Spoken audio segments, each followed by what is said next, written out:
Hello everyone, today we'll be talking about the parole evidence rule and when it's admissible. What does admissible mean? Acceptable or valid, especially as evidence in a court of law. So, in the most basic of terms, I'll be going over what the parole evidence rule is and when it can be used in court. At the end of the video, I will give you an example to see if you fully understand the topic. So let's get started. I want to start out with the history of this law and how it changed over time.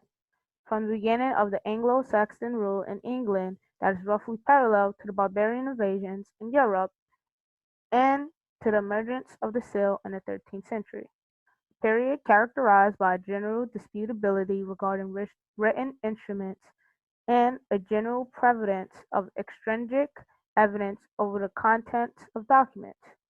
From the emergence of the seal to the enactment of the Statute of Frauds and Perjuries in 1677 and the subsequent years, the period when the parole evidence rule finally emerged began to take hold and reach its historical peak.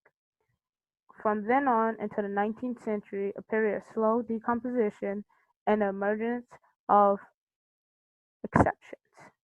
From then on to modern times, aka now, period of substantiation of the rule with numerous exceptions to its validity. So let's get on to the definition. What is the parole evidence rule? The parole evidence rule is a contract law doctrine that prevents parties to written contracts from presenting extrinsic evidence of terms in a contract that contradict, modify, or vary the terms of a written agreement when that agreement is considered complete and finalized. In general, the parole evidence rule prevents the introduction of evidence prior or existing negotiations and agreements that contradict, modify, or vary in contractual terms of a written agreement, when a contract is intended to be complete and final expression of the parties' agreement. Here are some exceptions to the rules. The first exception allows evidence to be presented to show that the contract was formed under fraud, distress, or some otherwise tortuous conduct that could render the contract invalid.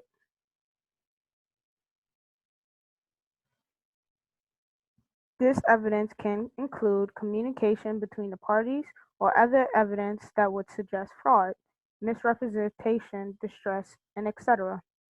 The second exception is fairly straightforward. If there is a term in a contract that is unclear to the court, outside evidence may be admitted to resolve the ambiguity.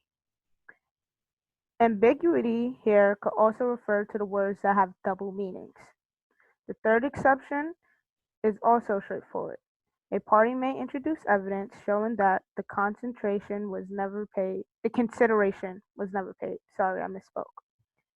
This exception usually arises when one party claims to have paid and is seeking enforcement of the contract, but the other party responds that her performance is not due because the consideration was never paid.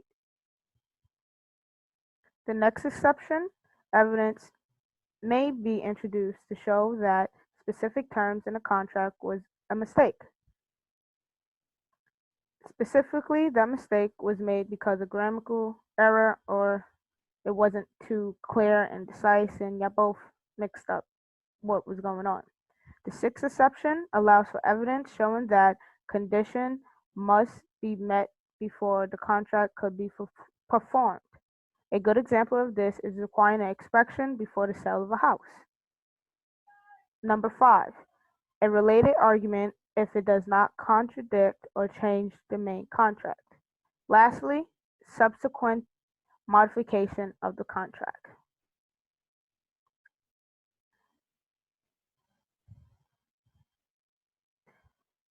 On this slide is a flowchart for anyone who do a better job at learning visually. You can pause the video to copy it down into your notes, or you may take a picture of it, whatever works best for you.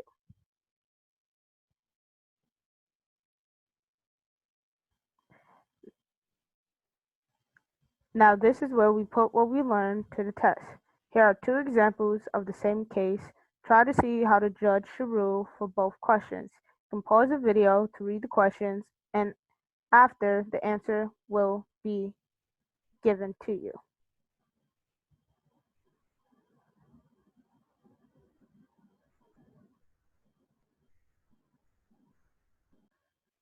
Welcome back. What did you get for the first answer? The correct answer is B. Jim wants to present evidence to show the subsequent modification of the written contract. Evidence of a subsequent modification of a contract is an exception to the parole evidence rule and should therefore be omitted. What did you get for the second part? A is the correct answer. The oral conversation, even if true, may not overcome the contract's listings of the books because the written contract contains a merger clause stating that it is the complete expression of the parties' agreement. Jim may be able to allege that the tort of fraud or misrepresentation, but then he will also have to prove the elements of those claims. Thank you for your time, and thank you for clicking on this video. Have a nice day, and hope you